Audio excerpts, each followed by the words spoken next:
Praise the Lord. என்ன நல்லா இருக்கீங்க? கர்த்தருக்குள்ள எப்போதும் சந்தோஷமா இருங்க. ஏசப்பா அதை எப்போதும் விரும்புறாங்க. இன்னைக்கு கூட ஏசப்பா சொல்ற ஒரு வார்த்தை என்னன்னா, சமாதானத்தை நான் உனக்கு தருவேன். ஆமென். ஆண்டவர் சமாதானத்தை இன்றைக்கு உங்களுக்கு தருவாராக.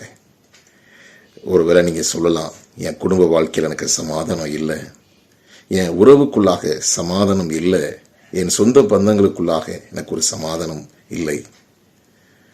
வசனம் சொல்லுகிறது, அலங்கத்திற்குள்ளே சமாதானத்தை நான் தருவேன், அரண்மனைக்குள்ளே சுகத்தை நான் தருவேன்.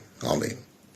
எந்தெந்த இடத்தில் உங்களுக்கு சமாதானம் தேவையோ கர்த்தர் சொல்லுகிறார், நான் சமாதான பிரபுவாய் இருக்கிறனால நான் உனக்கு சமாதானத்தை தருவேன். ஆமென். இன்னைக்கு நம்ம வாழ்கிற இந்த உலகத்திலே சமாதானம் இல்லை. எங்கு பார்த்தாலும் யுத்தத்தின் செய்தியை நாம் கேட்டுக்கொண்டிருக்கிறோம்.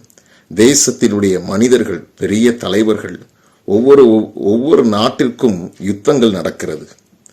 இன்றைக்கு நாம் செய்தித்தாளில் வாசிக்கிறோம், டிவியில் பார்க்கிறோம், அமெரிக்காவுக்கும் ஈரானுக்கும் யுத்தங்கள் நடந்து கொண்டிருக்கிறது.